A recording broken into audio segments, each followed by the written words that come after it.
It's really good for you to be here. I think you're going to savor this evening. I had a chance to meet Celine and been with her when she discussed a seminar at KU Religious Studies, that she already has been out at Haskell speaking there at a class, and the feedback has just been wonderful. Not only from her, but also the faculty member that facilitated that. I want to not only welcome you, some of you I know, but my name is Thad Holcomb. I'm a retired pastor, and I have the honor or distinction of being in the first planning team for Visiting Scholar Religion, which I was kind of like 2001. My gosh, I'm not as young as I thought it was. That's when it began. So it's good that you're here and keeping this going on. I want to make some announcements, and besides some other things in the back there. There is a sheet if you'd like to know and kind of keep up, not for now and further in the future, about Visiting Scholar Religion. Just send your name and your email there, and we'd like to have that.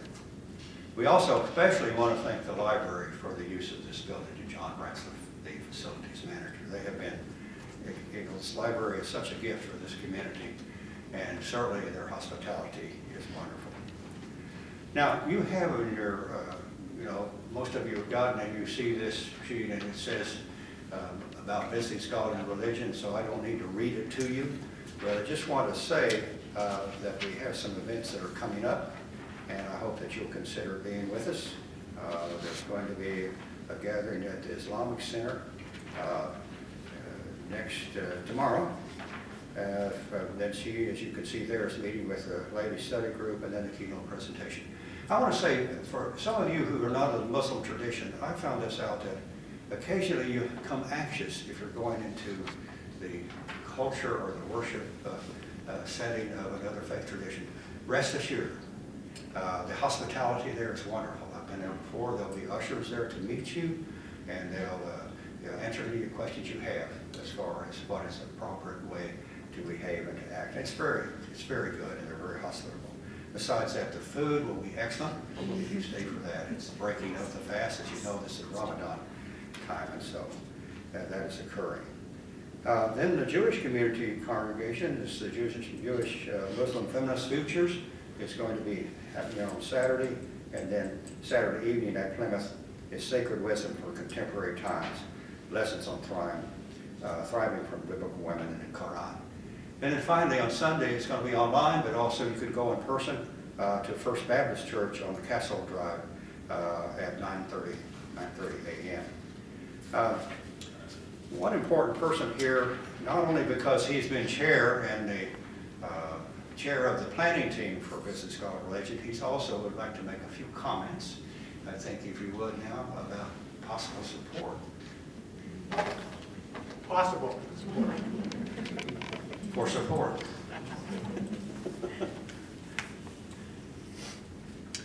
Thank you, Thad. My name is Kent Winters Hazelton. I am the former pastor of First Presbyterian Church here in Lawrence. I retired from that position a couple of years ago.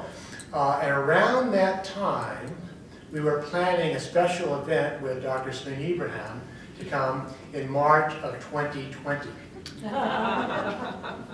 And somehow we have been able to remain in contact for all the, we were trying again for it last year. We were looking at some dates for last year, and there was a big spike in December and January. We put it off, so we're here, and we're very, very thankful. I want to join that in saying thank you to the library. This is the first time we tried to do a program here, and we're very, very delighted that you are able to be part of this program with us. Our program has a modest budget. It is basically supported by a few congregations, 2 other communities of faith, and the religious studies program at KU, but it's not quite enough for us to cover all of our expenses for this. And so if you'd like to support our program, we have a very fancy collection plate in the back here. It is a cigar box. It seems appropriate for theologians to kind of do that kind of stuff. But if you'd like to leave a little cash with us, that'd be wonderful. If you want to make a check to us, we would like to say, write that out to First Baptist Church. They're the ones that are overseeing our banking. But I would also like to thank some of those organizations that have been supporting units of this program over the last few years. Those who will be having a program, as Thad has mentioned, we have tomorrow night, the Islamic Center will be hosting a program. Then the Lawrence Jewish Community and Congregation up on Island will be doing it on Saturday in Plymouth and First Baptist Church. But in addition to those congregations, we have several other places that have been supporting us. We have First Presbyterian Church, First United Methodist Church, almost across the street, Trinity Episcopal Church, and the Unitarian Universalist Congregation of Lawrence. And we are thankful for the partnership of the Religious Studies Department from KU that's been with us for almost from the beginning of our program, which has been very, very good. So again, I want to thank you very much for your presence here this evening. We hope to see you also at some of our upcoming events. And then I hope that you'll consider buying and purchasing one or all of her books. So she's going to be here. We have to be out of here by 8 o'clock, but we're going to allow for time, not for only for question and answer, but for her to go back there. If you'd like to have your book signed, she'd be glad to do that. You know, it's a pleasure to introduce you, Celine. Knowing you briefly, but I want to say there, of course, you could read about her there, but maybe something that's left out there. I found out, you know, she is married, and she is surviving a 16-year-old daughter. Well, so I think that's important for us. Well, she's surviving me. Oh, okay, she's surviving you. Okay, that's good, that's fair. I know I'm having two daughters. I know that's significant, yes. She's, of course, as you see there, she's been a member or is a member of the faculty at the Groton School in Boston and teaches ethics, philosophy, and comparative relations. She served as the Muslim chaplain at Tufts University, as an Islamic Studies scholar in residence at Hebrew College and Andover-Newton Theological Seminary, and is a member of the religious faculty at Marymount College. She's been a special lecturer at the Boston Islamic Seminary, Hartford Seminary, and the Episcopal Divinity School. Just a little side note, you all may not know that there's a movement happening in the theological seminaries, more and more becoming interfaith. Hartford Seminary, for example, now is 40% Muslim. And she was very candid about that. Part of that is financial. Part of it is the reality that we need and are having more interfaith dialogue and conversation. So I think that's important and significant. She served as co-director of the Center for Interreligious and Communal Leadership Education, which is certainly a national recognized program on interfaith education. So she has a presentation, and then we'll have some questions and answers, and we'll appreciate hearing from you, Celine. Thank you so much for traveling all this way. Thank you.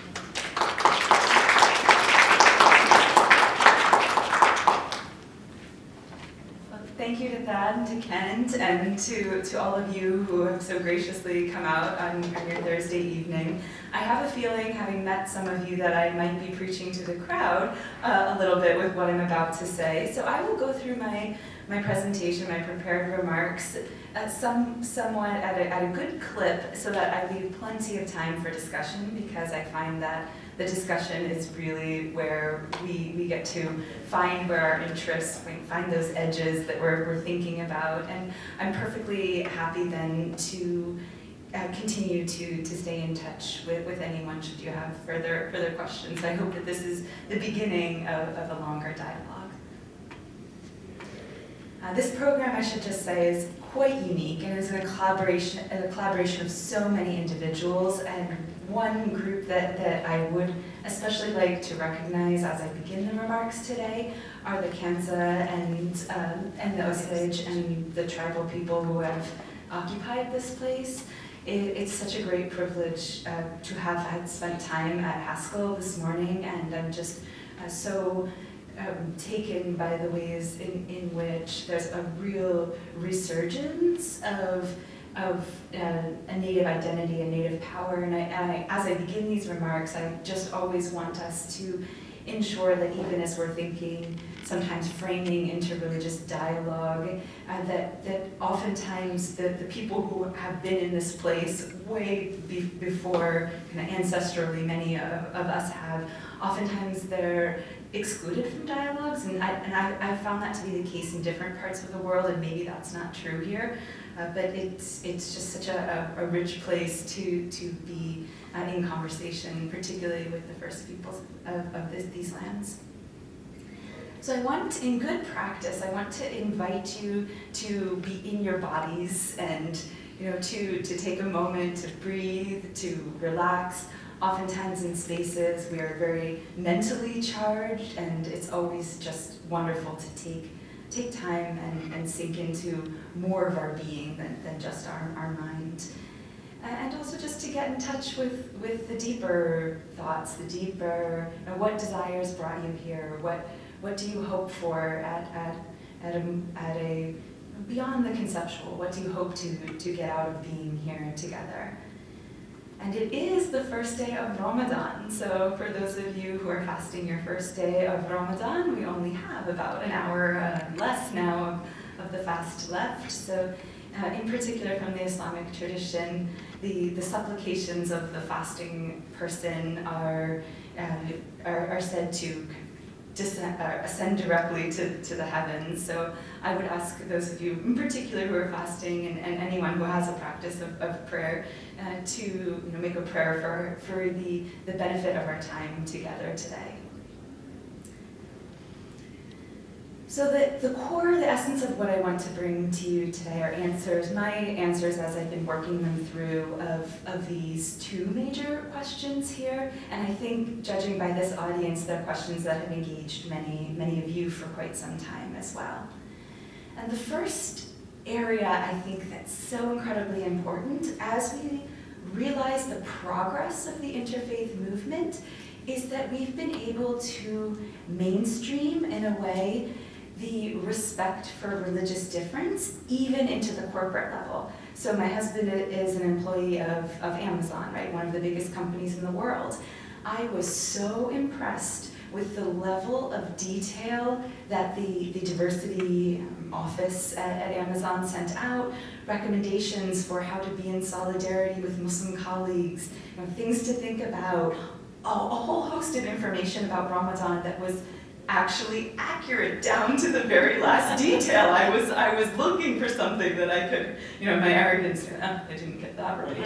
But it actually very, very thorough. And more university campuses are being aware of different accommodations, not just related to Ramadan or fasting, but all of the different ways in which we bring our whole selves to our workplaces, to our spaces of education. I know we have a diversity and inclusion practitioner in the room today. So this is a place in which I think as an interfaith movement, raising awareness that real strides have been raised, such that even people who don't identify with a particular faith identity are getting enough exposure to realize how core and how central accommodations can be for making people feel welcome and making even in a very practical way, having things like staying at a workplace because you feel that you can be present in the fullness of who you are. So there's even an economic edge, right, to being inclusive,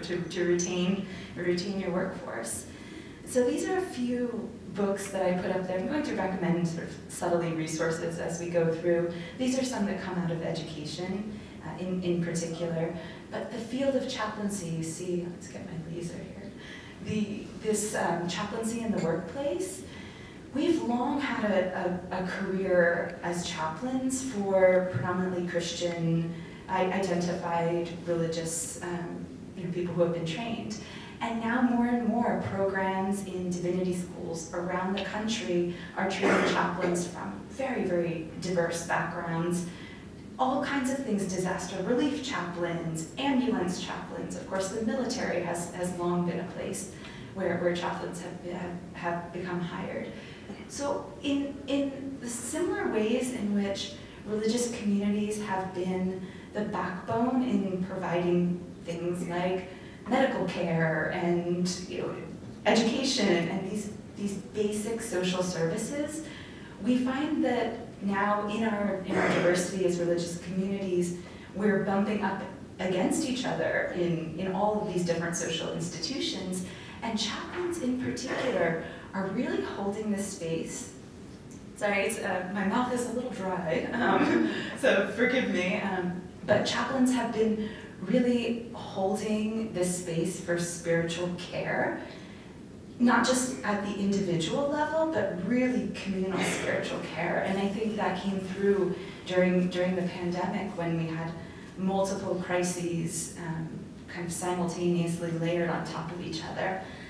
So that's just a little kind of plug for the continued role of, in particular, chaplains in this space of serving. And chaplains tend to serve while they're grounded and endorsed in a particular tradition oftentimes, that their training is more and more to be present to people from very different faith and non-faith and ethical backgrounds.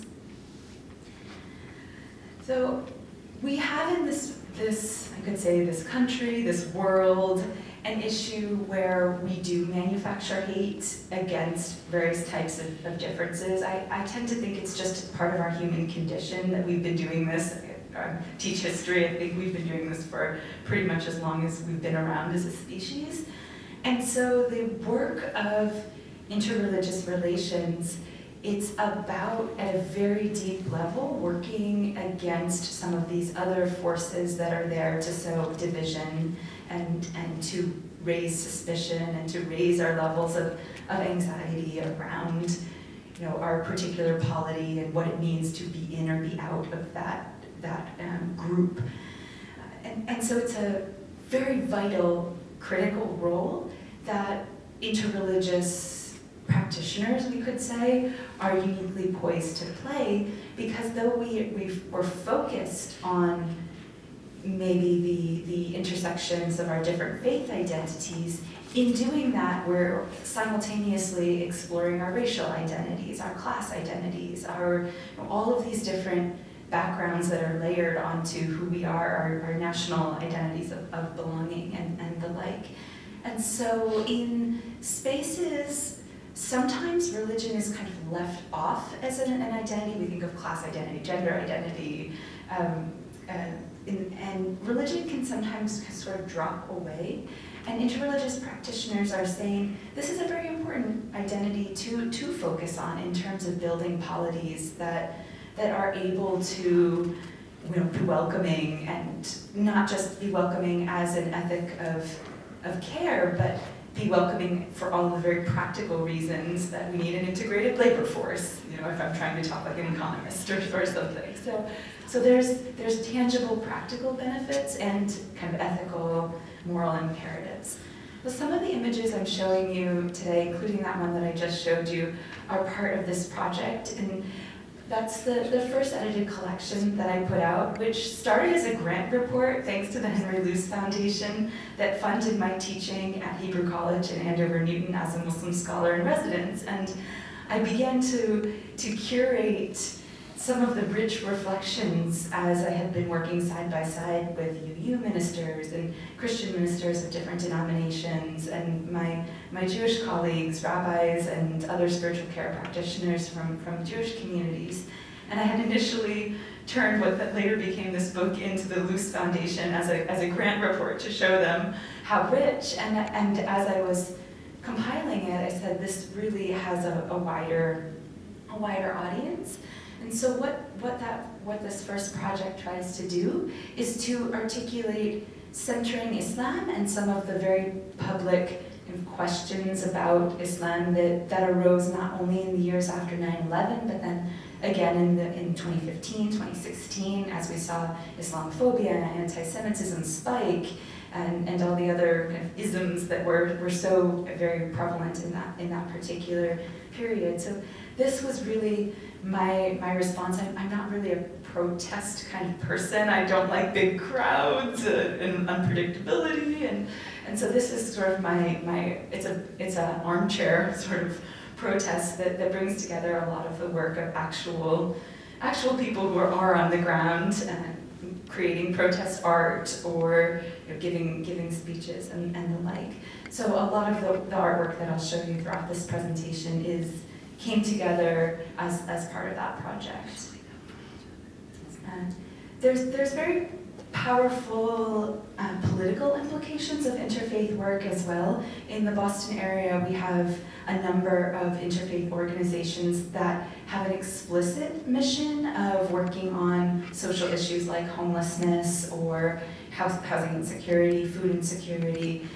And so because we have common ethical frameworks that relate to social action, interfaith coalitions can be incredibly powerful because you're drawing the resources of not simply one congregation, but could be 20 in an interfaith alliance. So if there's an action that needs to take place on a particular bill, it's much easier to mobilize people when you have these sort of individual axes, and then everyone can come together. And so it's a great political tool in the democratic framework that we have, specifically at the local level as well. So it's one of these ways we can move dialogue beyond ruminations about the divine or metaphysics, which I absolutely love, into this realm of political action. I just came from Houston, and one of the wonderful people on the faculty, the religious studies faculty, is Dr. Craig Considine, and he is an example to me of someone who does not come from a Muslim background, at least explicitly that I know, or that he's mentioned to me. He comes from an Islamic studies perspective, and is showing in a very public way on here on the Huffington Post Religion, how across our differences, across the theological divides that we have, we can understand ethical leadership when we see it. And so we have really rich, within our own traditions, if we belong to them, we have really rich models of how to live a moral, ethical life. And what does it mean for us to look across our traditions and look to other leaders? At the school that I work at, Groton School, recently installed a bust of Mahatma Gandhi in our schoolhouse, along with sort of these icons of the Western intellectual tradition. And so this is another way, on a personal and a societal level, that we can draw deep inspiration from figures who have worked within their own theological frameworks and their own time, their own cultural apparatus to unite people, work for the common good. So it gives us, when we're in interfaith spaces, it gives us even a richer repertoire of moral examples to draw from, to be inspired and to craft our own aspirations for how we want to show up in the world. Now, on the global scale, there's been really exciting developments that have taken place as a result of all of these years and years of interfaith dialogue and advocacy. And one of the programs that I've been tracking with some enthusiasm is this G20 Interfaith Forum. The G20 grew up out of the 20 strongest economies to tackle some of these pervasive human issues and environmental issues. And alongside of this forum that's bringing together the world politicians is this adjacent gathering of